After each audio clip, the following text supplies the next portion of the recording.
ఆ విధంగా ధర్మరాజును పాండవులను చూసి దుఃఖపడ్డాడు పాపం భీష్మ పితామహుడు. ఎలాగైతేనే మనమలందరికీ ధర్మరాజు దగ్గరగా కూర్చుని పెట్టుకొని వ్యాస భగవానుడి తాత మనవుల కోసమని 2 పర్వాలు కేటాయించినాడు భారతంలో కూడా. శాంతి, అనుశాసనిక, ధర్మాలు అడగడం, చెప్పడం. 56 రోజులు మరి మనవుని యొక్క సందేహ నివృత్తిని కూడా చేసి చక్కగా ధర్మాలన్నీ కూడా చెప్పి, నరజాతి సాధారణమైన ధర్మాలు, వర్ణాశ్రమ ధర్మాలు, రాగవైరాగ్య ఉపాధులు కూడిన ప్రవృత్తి నివృత్తి ధర్మాలు, దాన ధర్మాలు, రాజధర్మాలు, స్త్రీ ధర్మాలు, ఆపద్ధర్మాలు అనేకంగా చెప్పి ఉత్తరాయణం వచ్చింది. ఆలాపాలు మాని మనస్సును మాధవుని యందు పెట్టి ధ్యానం చేస్తున్నాడు. సాకార ఉపాసన అన్నమాట. ఇప్పుడు ఈ అంత్యకాలంలో కూడా ఆ భగవంతుని యొక్క స్మరణ నాకు కావాలి అనేటువంటి యొక్క స్వచ్ఛంద మరణాన్ని వరంగా పొందిన ఆ భీష్మ పితామహుడు.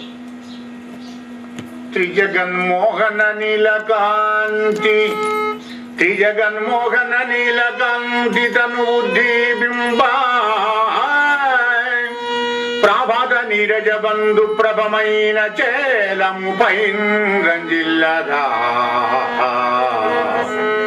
నీలాలక వ్రజ సంయుక్త ముఖారవిందము అతిసేవ్యం వై విజృంబింప మా విజయుంజరడు వన్నెలాడు మదినావేశించు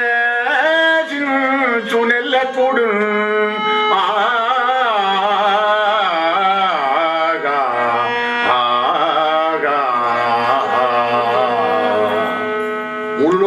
మోహింపజేసే ముగ్ధమోన సుమారుడైనటువంటి ఒక శ్యామసుందరుడు మా అర్జున్ దగ్గరికి వచ్చేటువంటి ఒక అందగాడు ఈ అంత్యకాలం లోపల నా మదిలో స్మృతికి వచ్చుగాక. ఇక ఆ భారత యుద్ధం లోపల అర్జునుడికి పార్థసారథి రథం గడుపుతున్నటువంటి ఆ భగవంతునికి గుర్రాల డెక్కల్లోంచి వచ్చిన ఆ ధూళి అంతా కూడా పాలభాగానికి అంటుకొని అందంగా కనబడేటువంటి యొక్క అందాల సుందరుడు, గోప సుందరుడు, నందబాలుడు ఆ వెన్న దొంగ నా హృదయం లోపల స్ఫురించుగాక. అయితే ఆ రూపాన్ని ఉటంకించుకొని మనస వాచ కర్మణ త్రికరణ శుద్ధిగా ఆ రూపాన్ని ఊహించుకుంటాడు. ధ్యానం భగవంతుడి యొక్క సాకార ఉపాసన అన్నమాట. ఇది భగవంతుడి దగ్గర ఉన్న గొప్ప గుణం ఏమిటంటే నాకంటే నా భక్తుడే గొప్పవాడు. భక్తుని కొరకై తన ప్రతిజ్ఞను కూడా దూరం చేసుకున్నాడు. భారత యుద్ధంలో 3వ నాడు 9వ నాడు చక్రం చేతబట్టాడు. ముసలాన్ని చంపుతావు, నువ్వేం చంపుతావు, అతను నీ వల్ల కాదన్నాడు. ఒక గానాడి రూపాన్ని ఊహించుకుంటాడు ఇప్పుడు భీష్మ పితామహుడు. ఆహా కుప్పించి ఎగసిన కుండలంబుల కాంతి గగన భాగం వెళ్ళగప్పి కొనగా ఉరికిన ఓర్వక ఉదరంబులోనున్న జగముల వ్రేగున జగతి గదలా చక్రంబు చేబట్టి చనుదెంచురయమున పైనున్న పచ్చని పదముజార నమ్మితి నాలావునగు వాటు చేయక మన్నింపు మని క్రీడి మరల దిగువా గరికి లంఘించు సింహంబు కరణి మెరచి నేడు విష్ణుని జంపుదు నిన్నుగాదు విడువు అర్జునా విడువు అర్జునా అనుసుమద్విషిక వృష్టి తెరలి చనుదెంచు దేవుడు దిక్కు నాకు. గోపాలకృష్ణ భగవానికి. ఇక్కడ ఏం జరిగిందంటే దుర్యోధన అర్జునుడు కోరికలు వరాలు కోరుకోవడం వచ్చారు. ఇద్దరికి చుట్టమే కదా.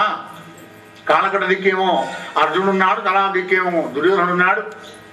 అర్జునుడు మొదలు అడిగినాడు, తర్వాత దుర్యోధనుడు అడిగినాడు ఏం కావాలి ఏం కావాలి. ఈ 2 భాగాలు చేశానయ్యా, సైన్యం 10,000 ఒక్క దిక్కు, నేను ఒక్క దిక్కు. కానీ అర్జున ఆయుధము ధరింప అని అర్థం. ఒక పట్ట ఊరకే సాయం చేయువాడ అడ్వైజ్ ఇస్తా కానీ ఆయుధం పట్ట నీ ఇష్టమైన ఓడుకోలేకపోలేదు. దుర్యోధన కోరుట బాలుని గొప్పమున్నగా. అన్న కింది కొడుకు తమ్ముడు కదా, అర్జునుడు మొదలు కోరుకుంటాడు, తర్వాత నువ్వు కోరుకో అంటే వీడికి ఏముంటే దుర్యోధనుడికి ఎక్కడ సైన్యాన్ని తీసుకుంటాడో అని. వీడు భౌతికవాది కదా, భగవద్వాది కాదు. ఈ 10,000 సైన్యానికి ఎక్కడ అర్జునుడు తీసుకుంటాడన్న భయంలో పడ్డాడు దుర్యోధనుడు. కానీ అర్జునుడు పిచ్చివాడా, నందకుమార యుద్ధమున నారదమందు వసింపుమయ్యా మధ్యందిన భాను మండల విదంబుల నీదకు కల్మి చేసి నా చందనమొప్పుగాక రిపు సంతతి తేజము దప్పుగాక నీవెందును ఆయుధము దరిగే గమి గొప్పునుగాక కేశవా నీవెందును ఆయుధము దరిగే గమి గొప్పునుగాక కేశవా. అయ్యా నీ ఆయుధం ఎందుకయ్యా, నీ సలహాకారు మాకు పట్టేను రథం మీద కూర్చుండేవాలన్నాడు. ఓకే వస్తపా అన్నాడు. కానీ భగవంతుని ప్రతిజ్ఞని ఇక్కడ భక్తులు భంగం చేసి ఆయుధం పట్టవా, ఎట్ట పట్టవా నేను చూస్తా కొడుక. విశ్వపితామహుడు ఎలా పిప్పికూరలు కంక పిప్పికూరలు జాడే ఉంటే కొచ్చలా వాటిని పదేసి లెక్క చూసి టక్కడక్క కొడుతుంటే ముద్ర సారథుంటాడు కదా అర్జునుడు ముందర. కృష్ణుడు సారథ్యం చేస్తుంటే ఆ గోళ్లలో ఆ బాణాలు పోయినట్టు ఆ 10 వేళ్లకు 10 గోర్రెలకు కొట్టాడు అనమాట. ఆయన కోపనాలు అయ్యా ఎత్తులు కాంటుంది గోళ్ళ నుంచి. ఏం చంపుతామా 9 రోజులు ముసలోని పడుకుని వస్తున్నాడు. నీళ్ళ వల్ల కాదు. కుప్పించి ఎగసిన కుండరంబుల కాంతి గగన భాగం వెళ్ళగప్పి కొనగా బొమ్మ చొక్క దుంకు ఆట దుగ్గబడ కన్న కుండలాలు ఊగినాయి కదా. భూమి ఆకాశం నుండి అదే ప్రకాశం మర్చిపోతున్నాయట. అంత కోపంతో పరమాత్మ వచ్చాడే. 14 బోనాలు అలించలేకపోతున్నాయట. సునామీలు వస్తున్నాయట. ఎందుకంటే ఉదరంలో ఉన్నాయి 14 బోనాలు. అవి అటువంటి ఆనాడు చేశాడే. 9వ నాడు అవి ఆ రూపం ఇప్పుడు నాకు వచ్చు కాక చంపడానికి వచ్చాడు. ఇప్పుడు నాకు అదే కావాలి, చంపడానికి రావాలి, నన్ను అనుగ్రహించాలి అని విష్ణు సహస్రనామాల పారాయణం చేసి చక్కటి ఉత్తరాయణ పుణ్యకాలంలో కూడా భాగవత గతిలో పరమపదానికి వెళ్ళినాడయ్యా. నమ పార్వతీపతే హర హర మహాదేవ హర. భీష్మపితామహుడు వెళ్ళిన తర్వాత ధర్మరాజు రాజ్యాన్ని పరిపాలిస్తున్న ధర్మనందన యోగ సింహాసనం మీద కూర్చున్నాపురం కూర్చున్నాడు. పట్టాభిషేకం చేసినాడు. ధర్మరాజా ఇక నేను వెళుతున్నాను ద్వారకానగరం. చూసారా అష్ట కష్టాలు పడ్డంతసేపు పాండవులు ఎన్నంటుకొని కంటికి రెప్పలు కాపాడుకుంటున్నాడు పరమాత్మ. ఈ రాజ్యం వచ్చింది కదా టాటా వెళుతున్నా. ఇక్కడ రహస్యం ఉంది. భగవంతుడు మనల్ని ఆశ్రయించి ఎప్పుడు ఉంటాడంటే కష్టకాలంలో కూడా మనం పరీక్ష అనుకుంటా. దేవుడికంట మానవయ్య పరీక్ష చేస్తుందంటాం, మన కళ్ళే పోతాయి. అంటే కష్టకాలంలో కూడా భగవంతుడు ఎప్పుడు కూడా మనం పరీక్ష చేయడు. పరీక్ష చేస్తే మన అడ్రస్ ఉండదు. కంటికి రెప్పలా కాపాడుతాడు. ఎందుకు నీవంత కష్టాలు ఎవరు కూడా అలా కొడతాను చేస్తే. అంటే కష్టపడేవానికి రోగం రాదు, మరణం రాదు. భోగే రోగ భయం, సుఖపడేవానికే రోగం వస్తుంది.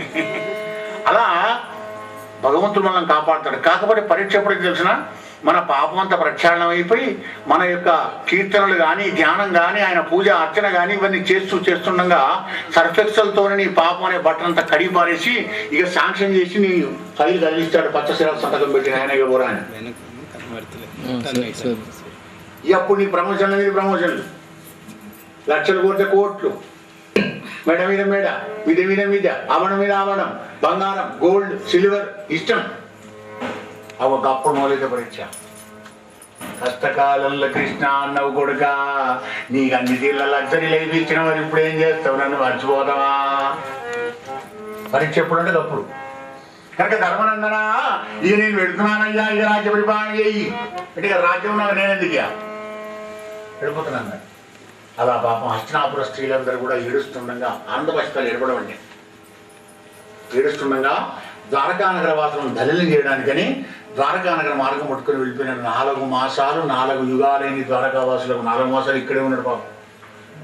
పాండవులను కోరిక లేచేలా గెట్టపోవడం ద్వారకని అక్కడే అయ్యాడు భగవానుడు. ఇప్పుడు పోగానే ఎదురుగా మీనాతలావుతున్న వచ్చి కృష్ణ పరమాత్మను తీసుకొని తండ్రులకెళ్ళ తండ్రి అయిన తాతకు తండ్రిని కృష్ణ నువ్వు లేని యొక్క నిమిషాలని మాకు యుగాలైనవయ్యా రావయ్యా అని నృత్యాలు చేసుకుంటూ జయ ధ్వానాలు చేసుకుంటూ ద్వారకానగరాన్ని తీసుకుని వెళ్ళారు గోపాలకృష్ణ. గోపాలకృష్ణ భగవానికి. మరి ఇలా యాదవులందరూ తీసుకుని వెళ్ళగానే మేటి గృహస్థు కదా ఆయనది పెద్ద సంసారం పరమాత్మని. 16,008 భార్యలేని 16,008 నీళ్లున్నాయి. వెళ్ళాడు భార్యల దగ్గరికి. భరించేవాడు భర్త కదా. ఇలా పోగానే భగవంతుడు ఎదురుగా వచ్చారు.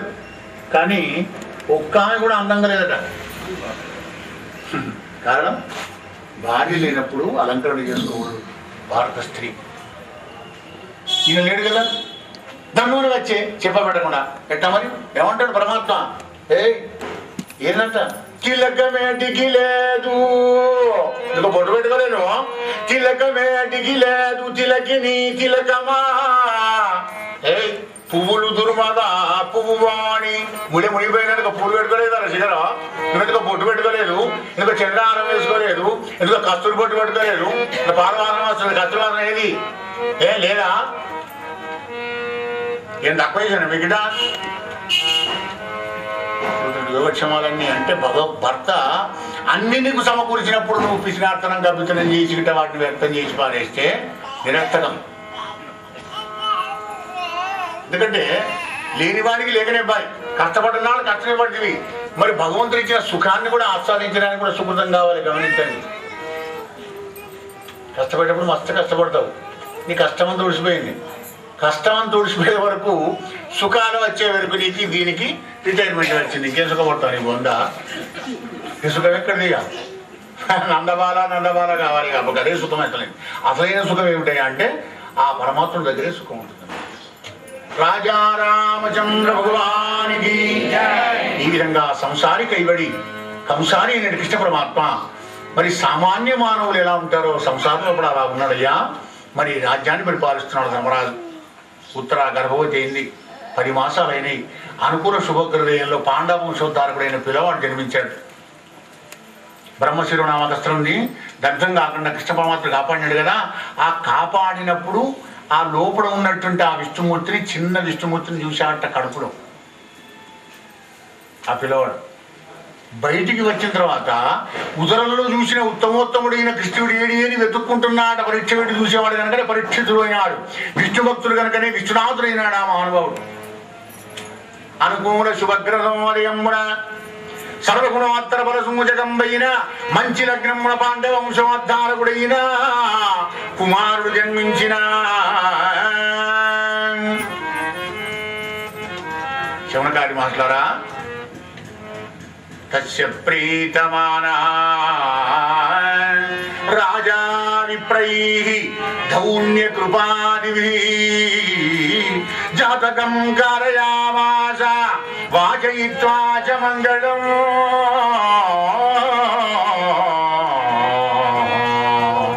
మూలం భాగవత మూలంలో అప్పుడు ఏం చేశారయ్యా మరి ధర్మరాజు? ధౌమ్యాది పూజల వర్గలను రప్పించి, కృపాచారాలను రప్పించి, పుణ్యావచనము చదివించి, జాతకర్మములు చేయించి, చక్కటి మాతృభాషలో ట్రాన్స్లేషన్ చేశాడు మన పోతన్న. సంస్కృతము చాలా వేల మందికి ఒకళ్ళకి సంస్కృతాన్ని భాషను అర్థం చేసుకొని ఆనందపడేటువంటి ఒక పండితులు ఎవరో ఉంటారు. మనుష్యానాం సహస్రేషం. కనుక నా తెలుగు ప్రజలంతా తరించిపోవాలనే సరళమైన భాషలో, మృదువైన భాషలో కూడా తేనుడు విడే తెలుగులో కూడా మనకు భాగవతాన్ని అందించిన పోతన గారి రుణాన్ని ఆయన భాగవతం చదివితేనే మనకు తీరుతుంది. రాజా రామచంద్ర భగవానికి పిల్లవాడు పుట్టగానే బ్రాహ్మణులు పిలిచాడు. అయ్యా, జ్యోతిష్ శాస్త్ర ప్రకారంగా పిల్లవాడిని జాతకుండలు వేయండి. దిగ్ధంతులున్నారు పండితులు, గొప్పవాడు సిద్ధాంతులంతా. అప్పుడే జాతకుండలు వేసినారు. ఆ జీర్ణం సరైన సమయానికి మళ్ళా కాదు. 6:30కు మనం ప్రసవ చేస్తే దాదాపు పావులకు 7 కావచ్చు, అయ్యగారు కావచ్చు. అది పావు గంట లోపల మన రాశి బదలాయిస్తే మొత్తం నక్షత్రం దేవుడిని కానీ రాశి మొదలు చేంజ్ అయిపోతుంది. ఈ అయ్యగారు మన జాతకరి కుండలు వేసి రాసిస్తాడు. అయ్యగారు రాశిలో ఒకటే తెలియదు కాదయా, నువ్వు చెప్పింది బరాబరైందా? ఆ బర్త్ టైం కరెక్ట్గా నువ్వు చెప్తే టైం పంక్చువాలిటీగా ఉంటే ఆ కాలాన్ని కూడా నిర్ణయిస్తాడు ఆస్ట్రాలజీ యొక్క పండితులు అన్నమాట. కరెక్ట్గా చెప్పిన ధర్మరాజు బ్రాహ్మణంతా జాతకుండలు వేశారు. నరేంద్ర, ఆహా చక్కటి గొప్పవాడవుతాడయ్యా అని మనవడు సమదర్శనంలో కూడా బ్రహ్మదేవునిలాగా, సద్గుణాలలో కూడా విష్ణుమూర్తిలాగా, మనస్సులో బొడాశంకరులాగా, దానంలో కూడా బలిచక్రవర్తిలాగా, రాజ్య పరిపాలనలో శ్రీరామచంద్రులాగా, త్యాగంలో కూడా శివచక్రవర్తిలాగా గొప్పవాడవుతాడయ్యా అని మనవడు. ధర్మనందన హరించున్ హరించున్ కలి ప్రేరిత గంబులెల్లా భరించున్ ధరన్ రామ భద్రుండు వోలెన్ చరించున్ సదా వేద శాస్త్రానువృత్తిన్ వరించున్ విశేషించి వైకుంఠ భక్తిన్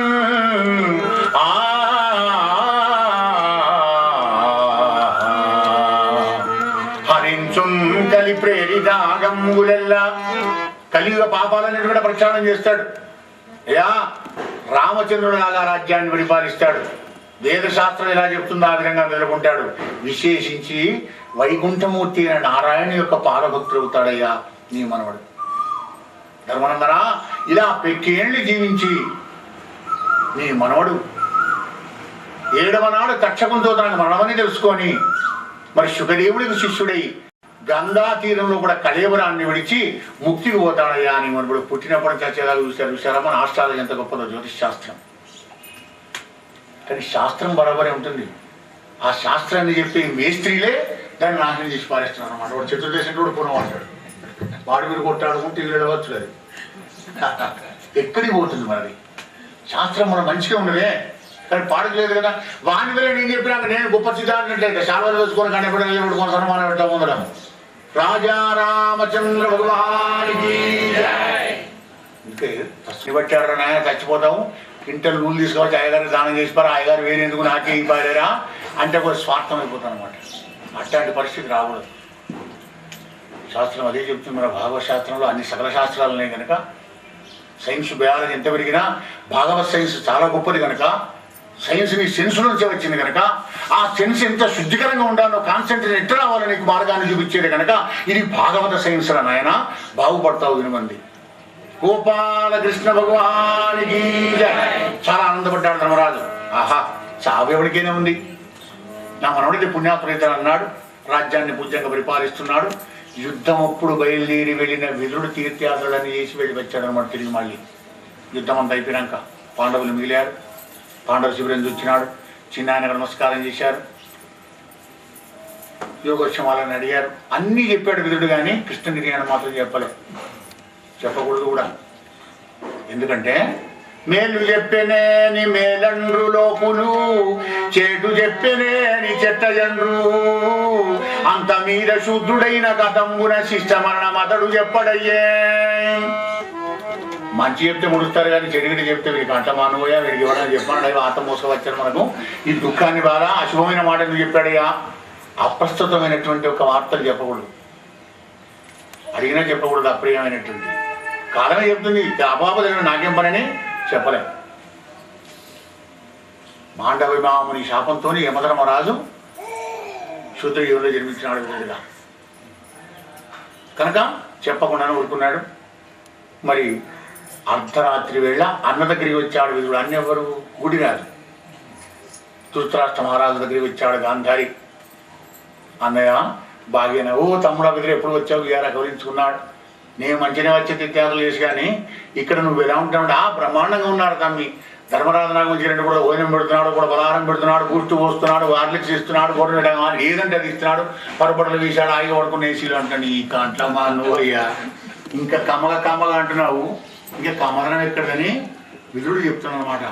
అన్నయ్య పుట్టందుండవు పెద్దవాడవు, పుట్టందుండవు పెద్దవాడవు, మహాభోగంబులాలేవు, నీ పట్టెల్లంజడిపోయే దుస్సగ జరావారంబు పైగప్పే, నీ చుట్టాలెల్లరూ పోయిరి ఆలుమగడు శోకంబుర మగ్నులై, కట్టా దాయల పంచరుండదగవే కౌరవ్య వంశగ్రణి,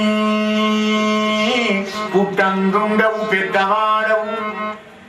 పుట్టుకుంటివి, కొడుకు ఎదిగాడు కదా దుర్యోధనుడు. ఆ తర్వాత నీ మాట కూడా గుడ్డైపోయింది, ఇప్పుడు శరీరం కూడా గుడ్డైపోయింది. అన్నయ్య భోగాలను భవించవలసిన వయసు అయిపోయింది. ఇక అటు చూపే కానీ ఇది కాదు. ఈ సర్కస్లో 3వ గంట 2 గంటలు అయిపోయింది. ఆ 3వ గంట కూడా చివరి 5 నిమిషాలే ఉంది. ఇంకా భోగ జీవితం గడుపుతా అంటావే, ఉన్న కొడుకులందరూ దాట కొట్టుకున్నావు, ఇక్కడికి వైరాగ్యం కలగలే. అయినా కానీ అన్నయ్య ధృతరాష్ట్ర మహారాజా బిస్తర్లో అన్నం వడ్డించుకుంటూ భీముడనే సూటుపోటు మాటలు వినుకుంటూ ఆ అన్నం తింటున్నావు, అదొక అన్నమేనా? ఛీ నీ బతుకు పాడగానంట వైరాగ్యం కలిగే మాటలు మాట్లాడుతాను ఇక్కడ వీరుడు. బిడ్డలకు బుద్ధి చెప్పని ఈ గుడ్డికి పిండంబు వండుకొని పొడు ఇదే పైబడ్డాడని భీముడల గొడ్డెములారంగా కూడుగులు చెలవరివా. బిడ్డలకు బుద్ధి చెప్పని 100 మంది కొడుకులంగాని 100 మంది కొడుకులను బోధ పెట్టుకున్నాడు ఈ గుడియాడు. మన ప్రాజ్ఞానం పడ్డాను మనకు పిండం మారైపోండి అంటాడు ఎవరు భీముడు వడన వెళ్ళప్పుడు. ఆ మాటలు వినుకుంటూ నన్నగా నా శివుడు అనుకుంటూ తిరుగుకుంటూ నీ బతుకు పాడుగానదో బతికేనా అని నిజమేరా తమ్మి విధురా ఈ మాట మాత్రం నిజమే అంటే ఆ మిగిలిన అవద్దమా అంటే వాడికి నచ్చింది ధృతరాష్ట్రం నచ్చింది. నువ్వు చెప్పింది నిజమే ఇప్పుడు వెళ్ళిపో రేపు పోదాం రేపా రేపుకు రూపం లేదు నిన్న వల్ల రాదు నేడే నిజంపా. ధర్మరాజు చెప్తే మనం పోనిస్తాడా తెల్లాని ధర్మరాజు వల్ల పోనీయాడు. ఎప్పుడు వైరాగ్యం అప్పుడే వెళ్ళాడు తూర్పు ఉత్తరం దిక్కు కదా. అర్ధరాత్రి వేళ గాంధారి ధృతరాష్ట్రం తీసుకొని విధుడు దృష్టమైనాడు. ప్రాతకాలం నమస్కారం చేద్దామని వచ్చాడు ధర్మరాజు. లేరు గది కాడి ఏడుస్తున్నాడు పాపం. అక్కడ సంజయుడు ఉన్నాడు. సంజయ మా తల్లిదండ్రులు మందిరముల లేరు సంజయ ఎందు పోయిరో ముందటగానడు మా పెద్ద తండ్రి మా తల్లి పెద్ద తల్లి గానదు కదా సంజయ.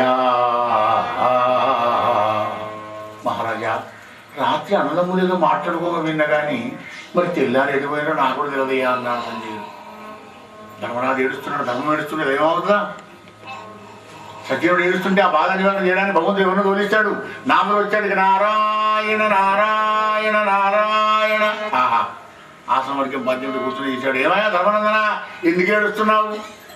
మునీంద్ర తల్లిదండ్రులు గృహంబునలేరు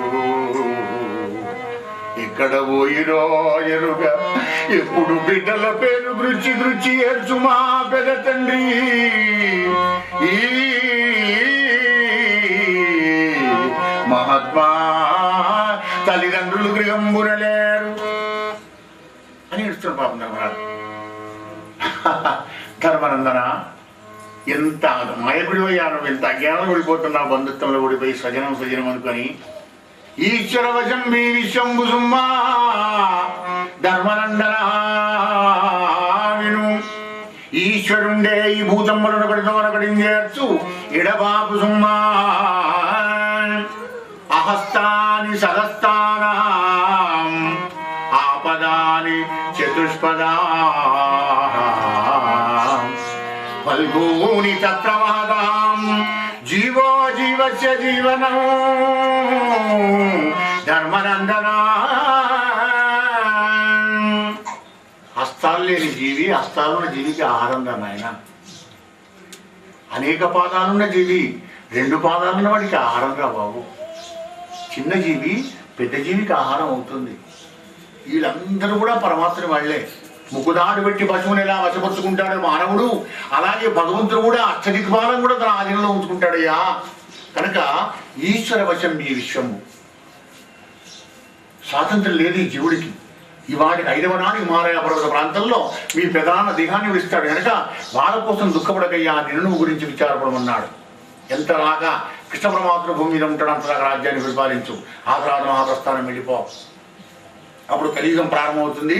అందులో ఉన్నవాళ్ళు చూసుకుంటానికి అవసరం లేదన్నాడు నారదుల వారు చెప్పి దుఃఖోపశమనం చేసి నారదుడు వెళ్ళిపోయినాడు. ధర్మరాజు రాజ్యాన్ని పరిపాలిస్తున్నాడు. అర్జున ద్వారకా నగరాన్ని వెళ్ళి బలరామకృష్ణుడు యోగక్షేమం తెలుసుకుంటామని పంపించినాడు. 1, 2, 3, 4, 7 మాసాలైంది. అర్జునుడు రాడు. మెసేజ్ లేదు. ఆందోళన పడుతున్నాడు ధర్మనందనుడు. అప్పుడే నారదుడు చెప్పిన క్రూరమైన కాలం యొక్క అపశకనాలు కలియుగ చిహ్నాలు కనబడుతున్నాయి. మారువేయంలో తిరుగుతున్నాడు ధర్మరాజు నా రాజ్యంలో ఎలా ఉంటుందో అని. ఇంకేముంది స్వర్ణకారులు అంటే అవసరం వాళ్ళంతా చాలా చేస్తున్నారట. ఏమిటయా ఏందో కొత్త వస్తువు చేస్తున్నావు అంటే అయ్యా దొంగలు పడుతున్నారట. ఇంకే మనం చాలా చేయించుకుంటారు. నా బతుకు పాడగానికనే రాజ్యం ఎవరికి అంటే ధర్మరాజు రాజ్యంలో దొంగల బాధ అయినాక ఇక ధర్మరాజు పరిపాలించినందుకు ధర్మరాజు ఎవరైనా చేసుకోడా. ఊరికి బయట స్త్రీ పురుషులు మాట్లాడుకుంటున్నారట. అంటే చూడత్వం జారత్వం 2 మొదలైనవి. ఇక నేను ఉండడానికి వెళ్ళారు. భీమసేన దగ్గర వచ్చాడు. భీమా నారదుడాడిన క్రూరపు కాలంబు వచ్చే నిలజగంటివే. నా ముందరనే కుక్కలు మురుగుతున్నాయి నక్కలాలు వస్తున్నాయి అన్ని అపశబ్దాలు అపశకనాలు కలుగుతున్నాయి కనుక ఇక మనకు అర్హత లేదురా నాయన అని భీముతో చెప్తూనే ఉన్నాడు. ఏడ్చుకుంటూ వచ్చాడు ఇంద్రసూరుడు అర్జునుడు. ఏడ్చుకుంటూ వచ్చిన అర్జునుడు చూసి ధర్మరాజు అంటున్నాడు, అర్జున ఎందుకు ఏడుస్తున్నావు నాయన, మన వాళ్ళంతా బాగున్నారా? అన్నా పలుగునా అన్నా పల్గుణ భక్తవత్సలుడు బ్రహ్మణ్యుండు గోవిందుండు తాపన్నానీక శరణ్యుడీశుడు కృష్ణుడు భద్రానుసంధాయి ఉన్నాడా జానకన్. ఎలా ఉన్నావు, ఎందుకు ఏడుస్తున్నావు నాయన అర్జున? బలరామకృష్ణుడు క్షేమంగా ఉన్నాడా? మరి కృష్ణ మహారాజు మంచిగా ఉన్నాడా? ప్రద్యుమ్నుడు మంచిగా ఉన్నాడా? అర్జునుడు మంచిగా ఉన్న పాపం ధర్మరాజు ఏడుస్తున్నాడు, అర్జునుడు ఏడుస్తున్నాడు. అన్నదమ్ముడు ఇద్దరు ఏడిపోయారు. అనగానే అన్న ఏం చెప్పమంటావు? మన నిధి, మన గురువు, మన చిలికాడు, మన దైవం, మన మంత్రి, మన బోద్ధ పోయినాడు.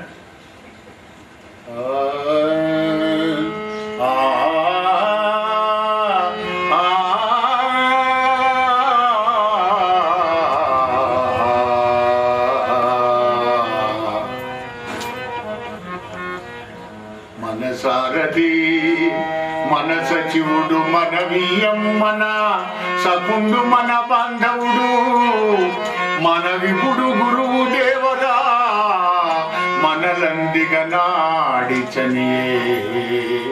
మనుజాధీశ మన సచివుడు, మన నియము, మన గురువు, మన సకుండు, మన బాంధవుడు మనల విడిచి చనియే. అన్నయ్య మన సర్వస్వం వెళ్ళిపోయింది. మన గురుగారు లేడు, మన దైవం లేదు, మన మిత్రుడు లేడు, మన సారథి లేడు, మన మంత్రి లేడు. ఎప్పుడు నన్ను అనేక నామాలతో పిలిచేవాడు నా తండ్రి, నా కృష్ణయ్య. ఏడుస్తున్నాడు పాపం ఆ కృష్ణ పరమాత్మ యొక్క రూపాన్ని, ఆయన యొక్క లీలను కూడా స్మరించుకుంటే అర్జునుడు విజయ ధనంజయ హనుమధ్వజ ఫల్గుణ పాండురాజతనయ ఏ నరా మహేంద్రజ మిత్రార్జునయంచు భుజముల తల కడరాకపోకల నన్ను పిలుచువాడు లేడు తండ్రి.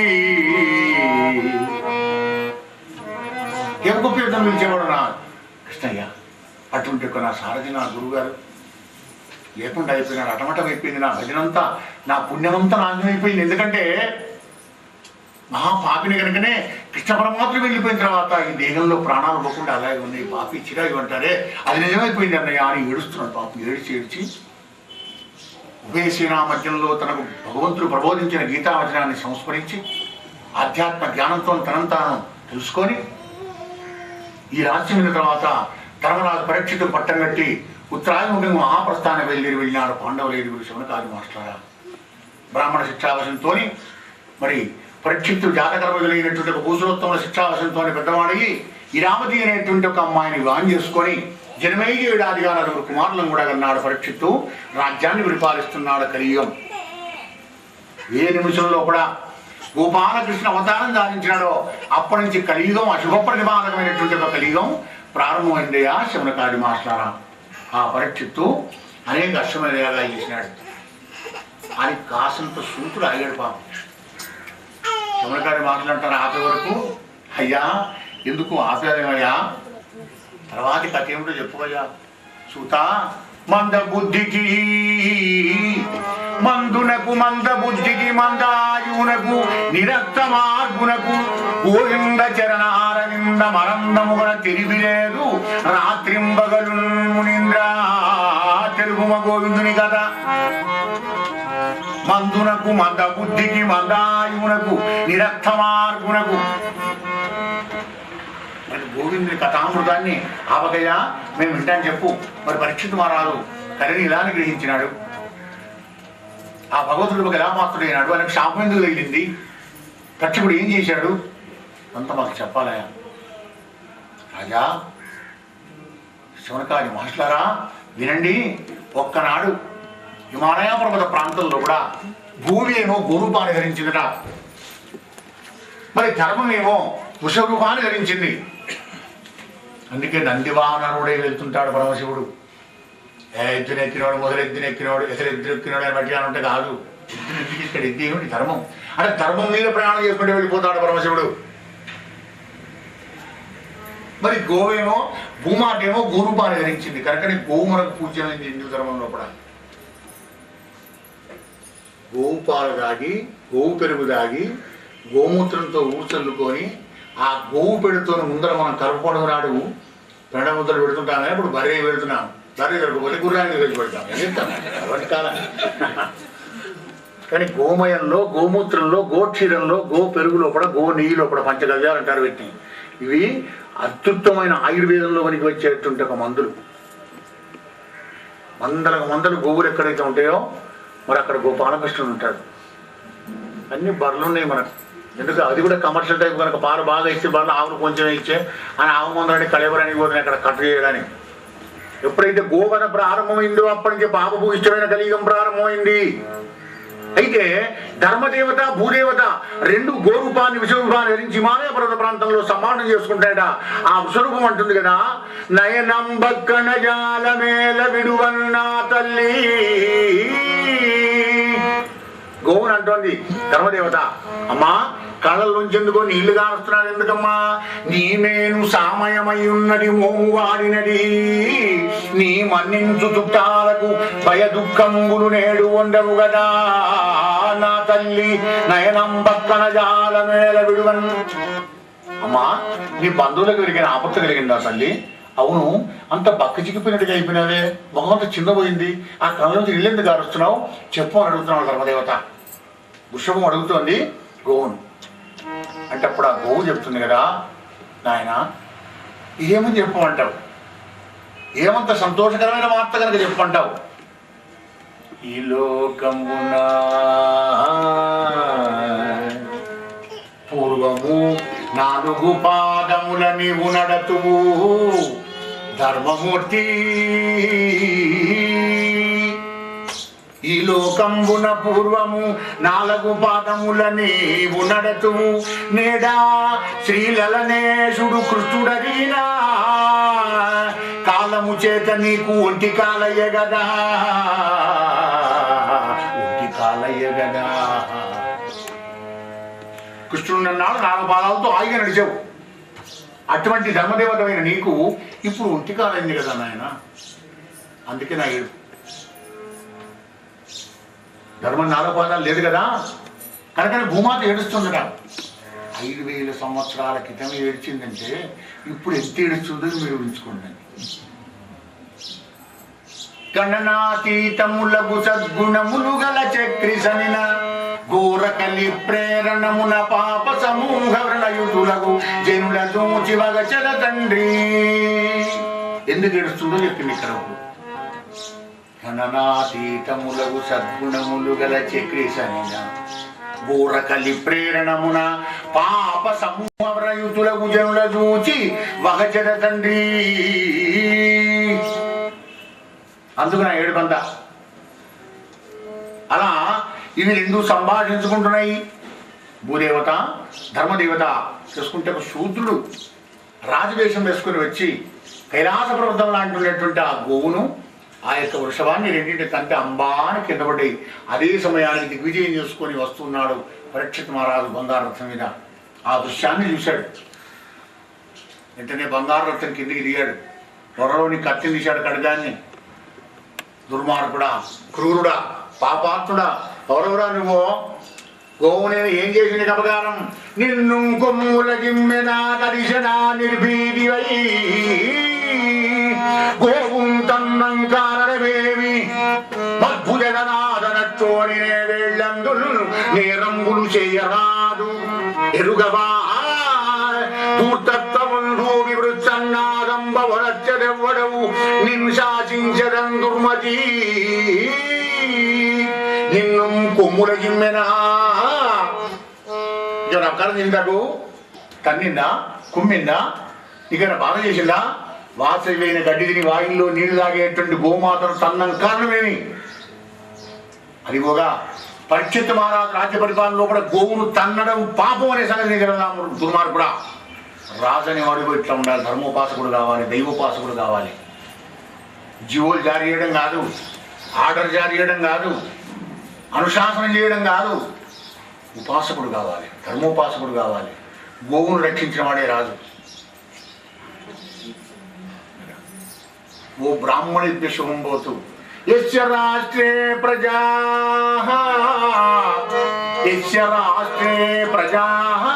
సర్వాస్త్ర సంఖ్యే సాధ్య సాధువిధి తస్య నశ్యంతి కీర్తి ఆయుర్భోగతి. ఏ రాష్ట్రంలోనైతే సాధువులను, గోవులను, ధర్మాత్మను, సజ్జనులను కాపాడుతుంటాడో అక వాడి ఆయురారోగ్య ఐశ్వర్యాలు స్థిరంగా ఉంటాయి. కానీ లేకపోతే వాడి ఆయు ప్రమాణం పోతుంది, వాడి ఐశ్వర్యం పోతుంది, వాడి పాలైపోతుంది. ఇప్పుడు మార్పుడా జరుగుమని కడకని తీసినాడు పరీక్షత్తు.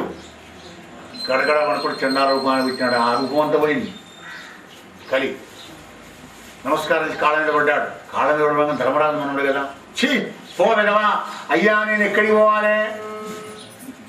నేను యుగ పురుషుని కదా, పోలేను. నువ్వు ఎక్కడ చూపు జాగా స్థానంలో ఉంటా, నీ వాంఛను. అట్లాగా ధర్మరాజు మనవడు కదా పాపం, జాలి. పనిలే ఎక్కడ దూరం ఆడుతుంటారో, ఎక్కడ ప్రాణి హింస జరుగుతుందో, ఎక్కడైతే మద్యపానం సేవిస్తుంటారో, ఎక్కడ జాగ్రత్త నడుస్తుంటుందో, ఎక్కడ అన్యాయమైన సువర్ణం ఉంటుందో 5 స్థానాల్లో ఉంటుకోమన్నాడు. ఒక్క స్థానం ఇస్తేనే మొత్తం చేసుకున్నటువంటి నాకు బయటకు జగాజీత సుజానకరంగా అంట 5 ఇచ్చినావు కదా, నిన్ను కూడా బాగా పెడతాను. కలినే కలి ధర్మానికి విరుద్ధం చేసేది, మంచికి విరుద్ధం చేసేది, దైవభక్తికి విరుద్ధం చేసేది. కలి అంటే ఒకటే మాటలో కల్తీ. నీ మనస్సును కల్తీ, దేహాన్ని కల్తీ, ఆలోచనలు కల్తీ, ధర్మాన్ని కల్తీ, దైవాన్ని కల్తీ. ఎక్కడికి పోయినా కమర్షియల్ టైప్, విటామిన్ ఎం. మరి దాంతో ఏం చేస్తావు అనేటువంటి తర్వాత విషయం. ఆదికల్ కూర్చునే చేరో ఆగే చేరో, అరే ఆదికైతే కూర్చున్నాయే పశువుతో అయినా భాగవతం ఉంటుంది. ఇవాళ రేపు వెళ్ళేది అన్నీ వేసి వెళ్ళిపోతున్నాను స్పీడ్లో. కానీ ఎల్లుండి ఎట్లా నీ బతుకు అంటే ఎల్లుండి కూడా వీడు ఉంటాయి కదా. రాజా రామచంద్ర భగవానికి అలా కరుణని గ్రహించి 4 పాదాల ధర్మాన్ని నడిపించాడు. సత్యం, అహింస, దానం, దయ. ధర్మదేవతకి 4 పాదాలు. ఇప్పుడు దయా అనే పాదంతో ఉంటుంది. నువ్వేం పెట్టకపోయినా మారని ఆయన ఎవరిని తిట్టడు. దయగలిగి ఉంటే చాలు. కలియుగంలో కూడా నువ్వు అనేక యజ్ఞయాగాలు క్రతువులు చేసి, పూజలు చేసి, పుణ్యాలు చేసి, పారాయణాలు చేసినంత పుణ్యం వస్తుంది కనుక ఏం పెట్టదు. ఏం బాబు ఎక్కడ ఇక్కడికి పోతావు ఏమిటని ప్రేమగా దయ కలిగి నువ్వు మాట్లాడితే చాలు, అనేక పుణ్యం వస్తుంది.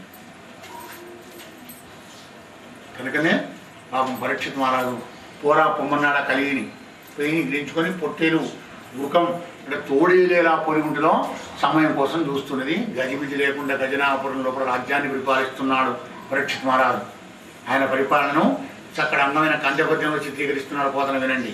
గజనామధేయపురమున గజనామధేయపురమున గజరిపు పీఠమున గనుడు కలిమర్ధనుడు గజవైరి పరాక్రముడై గజిబిజి లేకుండా దాల్చ గౌరవలక్ష్మి. గజిబిజి ప్యూర్ తెలంగాణ భాష. క్యా గజిబిజి వరే భాయ్. గజిబిజి అనేటువంటిది చక్కటి భాష అన్నమాట. అట్లా గజిబిజి లేకుండా నిమ్మడంగా ఉన్నాడయా, రాజ్యాన్ని పరిపాలిస్తున్నాడు. కృష్ణుని అనుగ్రహంతో మహిమండల సామ్రాజ్యాన్ని అభిమన్యు పుత్రుడు పరిపాలిస్తున్నాడయ్యా. శమనకాది మహాసులారా, రోజులు గడుస్తున్నాయి. ఒక్కనాడు మృగయా వినోదం కోసం వెళ్ళినాడు పరీక్షిత్తు. బంగారు రథం వేసుకొని ఆ ధనభాండాగారంలో వినాడు. ఎవరు కానీ కంటికి నచ్చిన కిరీటం కూడా తీసుకున్నాడు. చక్కగా మెరుస్తున్న దాన్ని తీసి శిరస్సు పట్టుకున్నాడు. అది జరాసంధుడిని సంహారం చేసి ఆ కిరీటాన్ని పట్టుకోవచ్చాడు భీమసేనుడు. అందులో వచ్చాడు. అది తీసి పెట్టుకున్నాడు మన పరీక్షిత్తు. కలిగి ఉన్నాడు కదా, ఈయనే చెప్పే అన్యాయాతీతమైన సువర్ణం మీద ఉండుమని. నెత్తి మీద ఎక్కినాడు కలి. ఆ కిరీటం పెట్టుకున్నాడు. వెళ్ళిరాడు వేటకు. వెళ్ళి ఓ మృగయాన్ని వేడుకుంటూ నడుచుకుంటూ దానికి శరం కొట్టినాడు. ఆ జంతువు వారిపోతున్నాడు. దాని వెనకాల పరిగెత్తున్నాడు పరీక్షిత్తు. వేట కదా, పిపాస. అలా పోయే వరకు 4 గంటలకు పోతున్నది. ఆశ్రమంలోకి పోయినాడు. మంచులు నడుదాం, దాహం వేస్తుంది. అక్కడ ఎవరు లేరు. ఒకే ఒక మహానుభావుడు ఉన్నాడు. ఆయన సమాధి స్థితిలో ఉన్నాడు. సమాధి స్థితి అంటే లోపల నుంచి బయటికి రాని, మళ్ళా స్మృతి ఉండదు, ఇంద్రియాలు ఏమి పనిచేయవు. మంచులు పోయేవయ్యా తోయములు దెమ్మువాకు, తోయములు దెమ్మువాకు, ఈ తోయము వేటాడు వెళ్ళ తొల్లి ఒడవడు, ఈ తోయము క్రియ జలదాగము, తోయము వారరుడేర పుస్తకమనగా. తోయం తోయం తోయం తోయం తోయములు అంటే నీళ్లు. నాకు దాహం వేస్తున్న నీళ్ళు పోయావయా. ఇక్కడ అడుగుదామంటే నీ తోయం వాళ్ళు అంటే నీ శిష్యులు ఎవరిక్కడ లేరు, నా తోయం వాళ్ళు కూడా ఎవరు లేరు, కానీ నాకు తోయం కావాలి అంటే అక్కడి నుంచి జవాబు రాలేదు. అరే భారతదేశాన్ని పరిపాలించే రాజును నేను వచ్చి మంచులు అడిగితే మంచులు వేడాయి బాబనాయన. కలి చిత్తం కలిసి అయిపోయింది కదా. కన్నులు మూసి బ్రహ్మనుడు గర్వముతోడు తనున్నవాడు, కన్నులు మూసి బ్రహ్మనుడు గర్వముతోడు తనున్నవాడు, చేసనలనైన రమ్మనడు సారజలంబులు గోయడు, ఏ మనలైన చేయడు సమగ్ర ఫలంబులు పెట్టడు, ఇంత సంపన్నత నుండినే తన తపశ్చరణ ప్రతిమా ప్రభావముల్. కన్నులు మూసి బ్రహ్మనుడు గర్వముతోడున్నవాడు. ఇంత గర్వమా? అరే రాజును నేను పరిపాలించే, దేశాన్ని పరిపాలించే రాజును వస్తే సౌఖ్యం ఇవ్వచ్చు కదా, మౌనవ్రతం ఉంటే శిష్యులను విడిచి పెట్టవచ్చు కదా, ఆశ్రమానికి ఇవ్వచ్చు కదా, ఫలాలు పెట్టవచ్చు కదా అని కోపం వచ్చి నన్ను అవమానపరుస్తావా అని అక్కడ చచ్చిపోయిన పాముంటే దాన్ని తీసి మానవుని మెళ్ళ వేసి వెళ్ళిపోయినాడు పరీక్షిత్తు.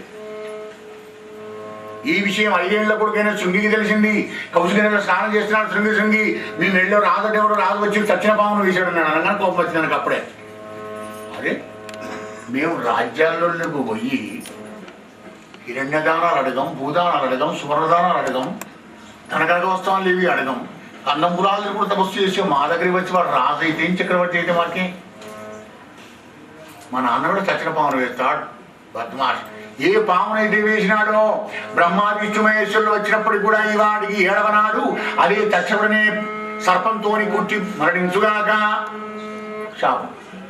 తక్షక విషాల సముద్రతోని 7వ దివసం నాడు మరణించుగాక శాపం పెట్టాడు. శాపం పెట్టి ఆశ్రమంలోకి వచ్చాడు. తండ్రి వ్యవస్థను గమనించినాడు. మా నాన్నని కాపాడండి. ఆ లొల్లికి గడబడికి అల్లరికి అక్కడ ఉన్నటువంటి శివకుమార్ సమాధి నుంచి బయటికి వచ్చి చూడు మెళ్ళో పాముని తీసి బయటవలసినాడు. అంత జనాలున్నారు ఏమిటో నాయన అంటే కొడుకు చెప్పాడు జరిగిన సంగతి. నాన్న 7వ నాడు సవరణ శాపం కూడా పెట్టేవాడికి రాజు, వాడు రాజు చక్రవర్తి అయితేంది. అప్పుడు శివిక మహర్షి అన్నాడు. చూడండి ఇంత గొప్ప హృదయం శివిక మహర్షి. శివదమాది సాధన సృష్టితో సంతృష్టిని పొందేటువంటి సద్గురువే శివిక మహర్షి. నాన్న ఎంత పని చేసేవరావు బాబు అన్నాడు. మందరించినాడు కొడుకును. ఎవరు భాగ్యుడా? భారత వంశజున్ పరమ భాగవతున్ హయమేది ఆచారపరున్ ఆ మహానయ విశారదున్ రాజకులైక భూషణున్ నీరము గోరి నేడు మన నేలకు వచ్చిన భక్తి అతి సత్కారము చేసి పంపదనుగాక శపింపగ నీకు పాడియ కొడుగా. భారత వంశజున్ పరమ భాగవతుం హయమేధయాజినాచారపరున్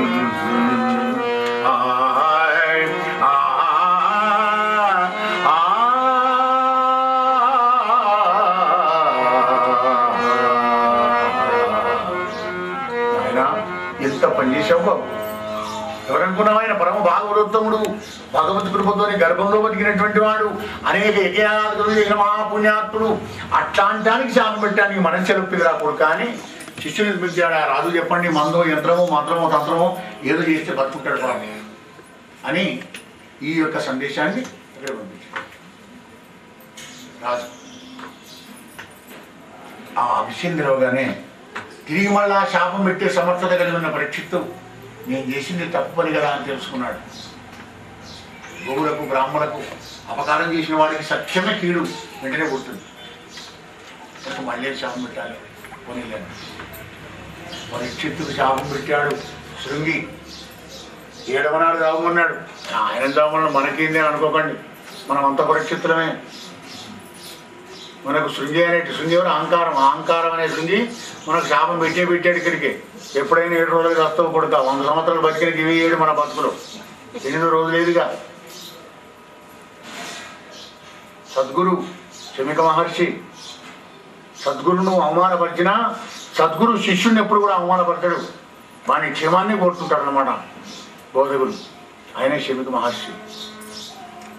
ఆది సోమ మంగళ బుధ గురు శుక్రశని, ఇక మళ్ళీ ఆది లేదు. మళ్ళా గడే పేర్లు 7 రోజులు వస్తాయి, 8 రోజులు బతికిన 7 రోజులు పోతావు కనుక సద్గురువును ఆశ్రయించి ఆ సర్వేశ్వరుని దగ్గర ఒక పాత్రవు గారా జీవా అని చెప్పడానికి వ్యాస భగవానుడు భాగవతంలో పరీక్షిత్ పాత్రను, శమిక మహర్షి పాత్రను, శృంగి పాత్రను గురించి భాగవత కథ నడుస్తుంది. తమ పార్వతిని విడిచిపెట్టి జనమేజయుడికి పట్టం కట్టి గంగా నదిలోకి వచ్చాడు, స్నానం చేసినాడు. అమ్మా గంగమ్మ అమ్మా అమ్మా నిన్ను చూచిన నరు బొమ్మాయని ముక్తి కడకు ముతువట కృపన్ లెమ్మా లెమ్మా నీ రూపముతో రమ్మా నా చెగుర గంగ రమ్య తరంగా గంగా అమ్మా లెమ్మా రమ్మా నాకెదుర గంగ రమ్య తరంగా. ఏ గంగమ్మ రా, నాకెదురుగా వచ్చి నన్ను కాపాడు తల్లి. గంగ గంగ గంగ అంటేనే పుణ్యం వస్తున్నట్టు కదా. గంగ అనడమే కాదు, నీలో స్నానం చేశాను, ఆచమనం చేశాను, నీ దగ్గరే ఉంటున్నాను నేను. 7 రోజులు నాకు ముక్తి మనసు ప్రసాదించు. ఈ వార్త తెలిసి 3 లోకాల్లో ఉన్న బ్రహ్మర్షులు, రాజఋషులు, దేవఋషులు అందరూ అక్కడికి వచ్చారు. వాళ్ళందరికీ నమస్కారం చేశాడు పరీక్షిత్తు. అయ్యా నేను మహాపాపిని, గుతోరగుమును తీసుకువచ్చి వేసిన బ్రహ్మముని మెళ్ళో వేసినటువంటి ఒక మహాక్రూరుణ్ణి, పాపాత్ముని. నా పాపం ఎలా పోతుందో చెప్పండి మహానుభావులారా, ఎందుకంటే మీరు చాలా గొప్పవాళ్ళు, మహాత్ములు కనుక. ఏమయ్యా నీ బతుకుడు చిత్రం, నీ పుట్టుక చిత్రం, నీ మరణం కూడా చిత్రంగానే వచ్చింది కదా అని వాళ్ళు ఈయనకు సమాధానం ఏం చెప్పాలో ఆలోచన చేస్తున్నారు. పాపం ఆలోచించుకుంటున్నారు వాళ్ళంతా. అదే సమయానికి 16 ఏళ్ల ప్రాయంలో అవధూతమూర్తి సుఖదేవుల వారు వచ్చినాడు ఎలా దిగంబరంగా. 16 ఏళ్ల యువనంలో ఉన్నాడు. అవధూతోత్తముడు ఎట్లాంటి వాడగా, ఈడనిలో కులంగినిసి ఎగ్గులు వల్కని వాడు. తనను తిట్టినా కానీ నవ్వుకుంటే వస్తాడట, మళ్ళీ మాట్లాడట. వాడికి అట్లా అన్నాడు, వీడికి ఇట్లా అన్నాడు, చూసావా అని దారిపోను కుదరని తిట్టాడు పిల్ల వాటిగానే. ఏం బాగా తిడితే మిమ్మల్ని మోయపోయినా అంటే ఆయన అవధూత కదా. ఈడనిలో కులంగినిసి ఎగ్గులు వల్కని వాడు, కోరికలు కోరని వాడు, కూతువల గూడని వాడు, వృధా ప్రపంచముంజరని వాడు, దైవగతిన్ చేరిన లాభము చూచి తుష్టుడై నేరని వాణి చందమున నేర్పురు చూపెడు వాడు ఏగుదెంచే.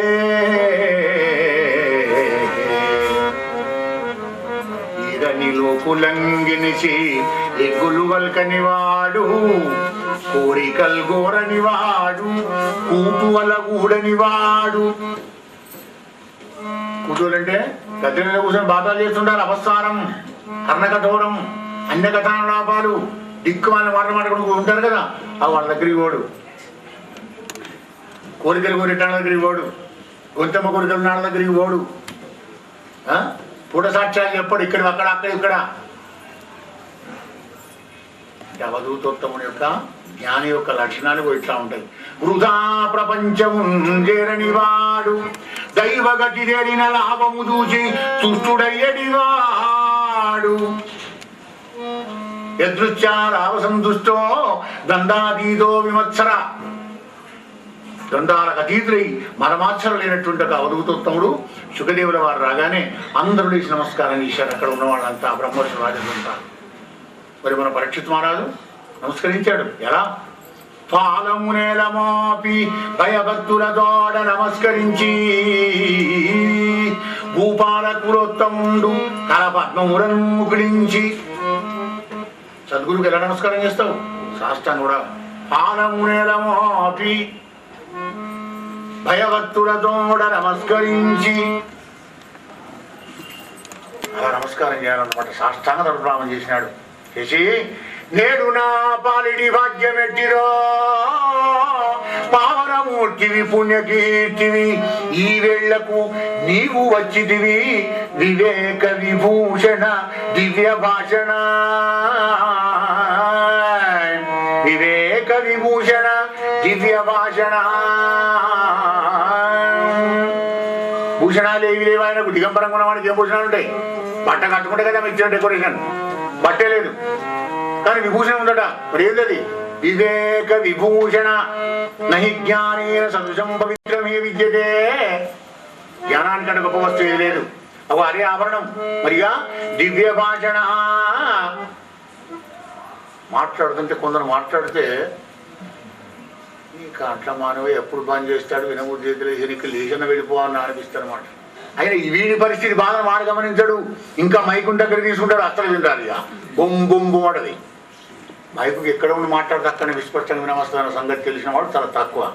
ఇక నాకు మైకు దొరికింది కదా, ఆ మైకు దగ్గర మాట్లాడుతున్నాడు ముట్టుకుంటే ఆహా తలకాయ నొప్పి వేస్తుంది అన్నమాట.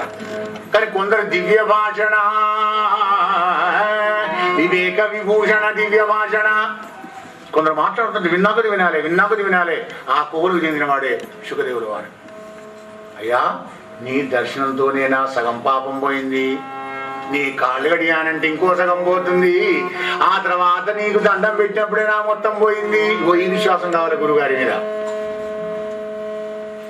కాసేపు నీ స్పర్శ, నీ పాదాలు కడుగుతుంది కదా, ఆ సగం కూడా వెళ్ళిపోతుంది. సాధునాం దర్శనం పుణ్యం. నీ దర్శన భాగ్యంతో నమస్కారం చేసే కదా సగం పోయింది, ఇంకో సగం నీ కాళ్ళు కడుగుతా వెళ్ళిపోతుంది. సెల్ఫ్ కాన్ఫిడెన్స్ అంటారు దీన్ని. నీ మీద నీకు నమ్మకం కలగాలి, తర్వాత గురువు మీద కలగాలి. అప్పుడు గురువు శిష్యులు ఇద్దరు కూడా పూతులైపోతారు, పవిత్రులైపోతారు. అని నమస్కారం చేయగానే నవ్వాడు సుఖదేవుల వారు. నాయన మహారాజా చక్కటి ప్రశ్న వేశావు నాయన. వరీయాన్ చేసే ప్రశ్న, వరీయాన్ సమాజ శ్రేయస్సు కోసం వేసేటువంటి ఒక ప్రశ్న వేశావు నాయన నువ్వు. వరీయాన్ యేషతే ప్రశ్న కుతో లోకహితం రూపా. లోకానికి హితము కలిగేటువంటి ఒక ప్రశ్న వేశావు. వా శభాష్, మెచ్చుకున్నాడు సుఖదేవుల వారు. ఆత్మవిత్ సమ్మత పుంసాం శ్రోతవ్యాదిషు వ్యపరగా వరీయాన్ యేషతే ప్రశ్న. రాజేంద్ర నీ ప్రశ్న సిద్ధంబు. మూలానికి ట్రాన్స్లేషన్ మన పోతున్నా. క్షితిపతిని ప్రశ్న సిద్ధంబు మంచిది, ఆత్మవేత్తలు మెచ్చుదురు సుమ్మా. అఖిల శుభదము ఆకరణీయంబు సుమ్మా. జడానికి కలిగించే లోక కళ్యాణకారకమైన ప్రశ్న వేశావయ్యా. కానీ గృహాల్లో కూడా ఉండేటువంటి వాళ్ళు గృహస్థాశ్రంలో సంసారంలో పడిపోయి ఆత్మజ్ఞానాన్ని మర్చిపోతుంటారు. పాపం మర్చిపోతుంటే వాళ్ళు బీజీ, లైఫ్ అంతా బీజీ కదా. అదే మరి ఎందుకయ్యా ఈ బీజీ అంటే అబ్బాబ్బాబ్బాబ్బా 95% లేజీ. మరి లేజీ ఎట్లా పోతుందయ్యా? దైవంతో ధర్మంతో రాజీకి వచ్చే కదా ఈ లేజీ పోయేది, ఆ లేజీ పోతే కదా ఈ బీజీ పోయేది. సోమర్థనం నుంచి బీజే. ఎందుకంటే 8 గంటలు పడుకోకూడదా అంటే 12 గంటలు పడుకుని లేచేవారు గాయ గాయ మళ్ళీ బీజీ కాదు. ఇక అన్ని పనులు చేసుకోవాలి. అది చేయకపోతే ఎట్లా? అది చెప్తున్నాడు ఇక్కడ శిఖదేవుల వారు. ఏ రాజా గృహంబులో పరగృహమే తెలుగు జనుడు ఆత్మసత్తంబులేశం వైరందరూ అంగనారతో నిద్రాసక్తిదను రాత్రి పోవు కుటుంబార్థ బుద్ధినగము. రాత్రి నిద్రలో పగలు ధన సంపాదనలో వెళ్ళిపోతుంది. అక్కడ టైం లేదు వేడి వేరయ్యా. ఆత్మజ్ఞానం కాదు, బట్టి జ్ఞానం నేర్చుకునేది టైం లేదా వీడికి. పగలంతా ధన సంపాదన, రాత్రి రెస్ట్. 24 గంటలు పోనే పట్టే కనుక కానీ ఒక అనరంత్యకాలని కాపురాలు చేసి ఇదే సత్యం అనుకొని శాశ్వతం అనుకొని చూసి కూడా గుడ్డి వాళ్ళు అయిపోయి చేస్తున్నారయ్యా. రాజా చక్కని ప్రశ్న విషయం కావున పరీక్ష మహారాజా నీకు ఏం కావాలి అంటే అప్పుడు పరీక్షలు అన్నాడయ్యా, నిన్ను ఉండుమనే అధికారం నాకు లేదు. ఇక్కడ పోయినా పాలు విద్య ఎంతసేపు ఉంటాడు సుఖదేవుల వారు. ఆవు పాలు ఎంతసేపు వెళ్తాడు. బాగా పాలు ఇచ్చేటంటే ఓ 10 నిమిషాలు పడుతుంది. ఇంకా 15 నిమిషాలు, పావు గంట కంటే ఎక్కువ ఉండాలి ఆయన ఎక్కడికి పోయినా కానీ. ఆవు పాలు ఎంతసేపే ఉంటాడు కోరుకున్నాడు. వివిక్త దేశ సేవిత్వం అరతిర్ జన సంసది. జనాలకు దూరంగా ఉంటాడు, 10 మంది అనుకుని ఆయన ఉన్నాడు. ఇక్కడ ఉన్నది కూడా మళ్ళీ ఉంటాడు, ఇంకో దగ్గర వెళ్తుంటాడు అనమాట. అట్లాంటి వాడు కనుక అయ్యా ఇవాళ రేపు ఎల్లుండే వారం రోజుల్లో ఈ దేహాన్ని వర్జించే దేహదారికి మునీంద్ర ఏమి చింతించినా, ఏమి జపించిన, ఏమి గావించినా, ఏమి వినిన, ఏమి సేవించినా సంసార పద్ధతి వాయునో చెప్పుమా. ఎప్పా అడగలే, పెద్ద లిస్ట్ రాసి ఆయన ముందర పెట్టే 5 అడిగాడు. ఇగో 5 మన ప్రాణం తీస్తాయి. పంచేంద్రియాలు విషయ విషధరై పంచ విరమర్మ సంధవు. ఈ పంచ జ్ఞానేంద్రియాలు పడిపోయినటువంటి ఒక జీవుణ్ణి ఈ దూరం అవ్వాలి అంటే 5 జ్ఞానేంద్రియాలు ఆ పరమాత్మని వశం గిట్ట చేస్తే నీకు గడబడేది ఉంటుంది. 5 ప్రశ్నలే అడుగుతాం అనమాట. 5 ప్రశ్నల సమాధానమే మొత్తం భాగవతం అంటాం. ఏమిటది? ఏమి చింతించినా నీ చింతన ఎలా ఉండాలి? భగవంతుని చింతనే ఉండాలి. ఎప్పటికీ ఆ రామచంద్రుని చింతనే ఉండాలి. ఏమి జపించినా, ఏమి గావించినా కర్మ ఎదురయ్యాలి. ఏమి వినినా, ఏమి సేవించినా. భారతంలో విష్ణువు ధర్మరాజు ఇదే అడుగుతాడు. ఇక్కడ మార్గం ఇంకొక తిరిగి కొద్దిగా స్టైల్గా అడుగుతున్నాను అనమాట. ఇంకో తిరిగి చెప్పి అయ్యా ఈ 5కి సమాధానం చెప్పన్నాడు. అంటే దానికి సమాధానం చెప్తాడు సుఖదేవుల వారు. ఏ రాజా, సర్వాత్ముడు మహావిభవుడు విష్ణుమూర్తి సుమ్మా ఆ ఈశ్వరుడే ఆకర్ణింపన్ సేవింపన్ వర్ణింపన్ భావింపన్ భావ్యుడు సుమ్మా అవభాజిగినదివా.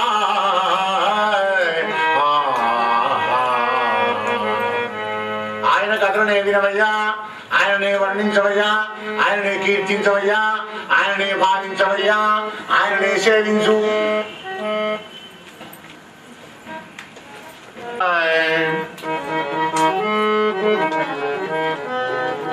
ఈ 5 చేసావంటే దూరం అయిపోతాయి.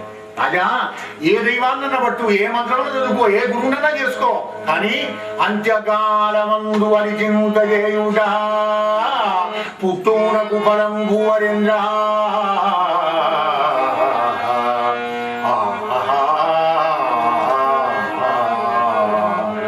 అంత్యకాలం ఎప్పుడు?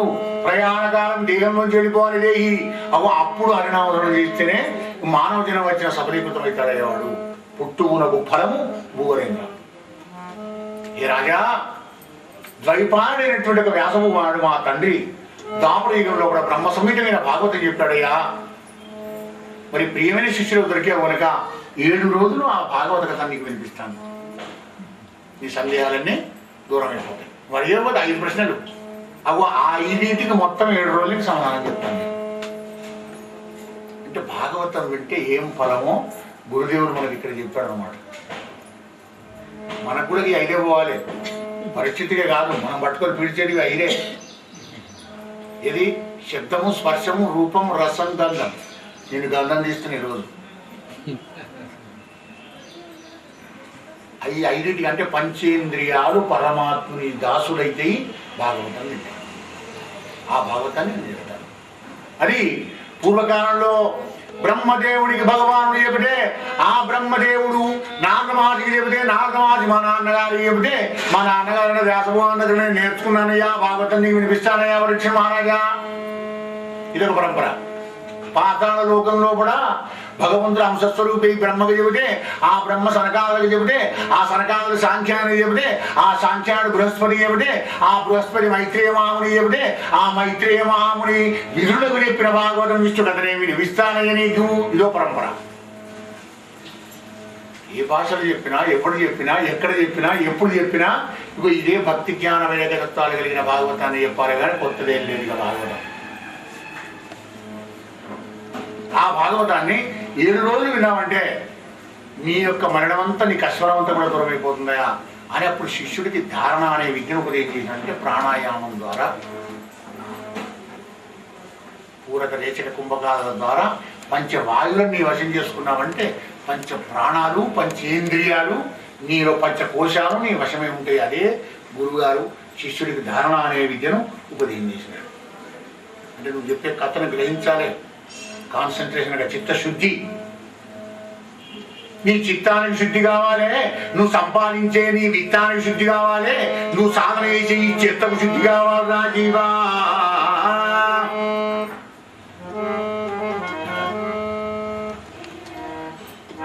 పరీక్ష మహారాజా నిషేధనం ప్రపంచస్య సమీరితః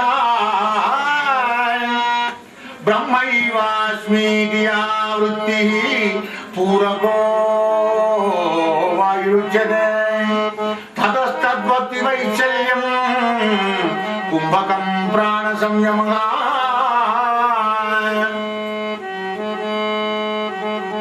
ప్రాణాయామం చేస్తే మాకేం లాభమే అంటే ఇక్కడ తేజోబిందు ఉపనిషత్తు చెప్పేటువంటి దాన్ని మనం ఒకసారి స్మరించుకోవాలన్నమాట. ఇప్పుడు తీసుకుంటావు గాలిని, కానీ పూరకం అంటారు. ఆ పూరకం చేయంగా నేను బ్రహ్మాన్నే ధ్యానం చేస్తున్న బ్రహ్మాన్ని కనుక అని గాలి తీసుకోవాలి. అహం బ్రహ్మోస్మి కుంభం చేయాలి. ఆ బ్రహ్మంలోనే లీనమైపోతున్నాను అని రేచకం చేసి విడిచిపెట్టాలి. ఇది ప్రాణాయామం 3 సార్లు ఒకసారి చేస్తే 3 చేస్తే 1 అవుతుంది. అవి అట్లాంటిది నిత్యం పెంచుకుంటే ఎవడైతే పోతుంటాడో వాడి పంచవాయువులు పంచ ప్రాణాలు వాడి చేతిలో ఉంటాయి. ఇటువంటి ధారణ అనేటువంటి విద్యను పరీక్షితులు చెప్పి 7 రోజులు ఆ భాగవతాన్ని వినిపిస్తానయ్యా. ఈ బ్రహ్మనాథుడు చెప్పిన భాగవతాన్ని నేను మా నాన్నగారి దగ్గర విన్నాను, భాగవత కథంతో చెప్తాను. అంటే భాగవత అధికార లీల ఈ పూటకు అయిపోయింది. రాయడానికి, చెప్పడానికి, వినడానికి అధికారులు ఎవరయ్యా అంటే ఆకలి ఉన్నవాడికే అన్నం కావాలయ్యా, రోగం ఉన్నవాడికే ఔషధం కావాలయ్యా.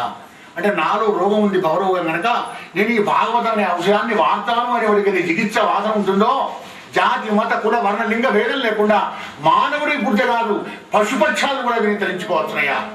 ఒక ఆయన నిత్యం పోతన గారి భాగవతాన్ని ఇలా లక్ష్యంగా అంతం చెప్తూనే ఉంటే లోపలంతా గడపడి పిల్లగాళ్ళు కొడుకులు కూడలంతా ఉంటారని చెప్పి పాప అక్కడ చెట్లలో కూర్చుంటే 2 అరటి చెట్లు ఉన్నాయండి. అక్కడ ఆ అరటి చెట్ల మధ్యలో ఆయన కుర్చీ వేసుకొని రోజు పాలన చేసేవాడు. వాటికి ఆయుష్ తక్కువ కదా మనకంటే, మన 100 సంవత్సరాలే. అవి 2 ఏళ్ళు 3 ఏళ్ళు ఎక్కువైతే 5 ఏళ్ళు.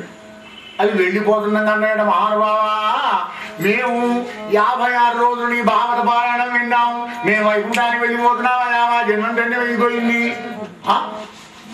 చదివిన ఏం పోతుంది మీరు వెళ్ళిపోతున్నారేంది అంటే వీడి మనస్సు అక్కడిపోయి వీడి చదువుకోవచ్చు పారాయణం. వాడికి ఏం పని పాపం చెట్లు ఉన్నాయి కదా, నిమ్మడంగా నేను మంచిగా వాడి పని పాట సంసారం అన్న ఆట తిరుగుడే ఉంటుంది.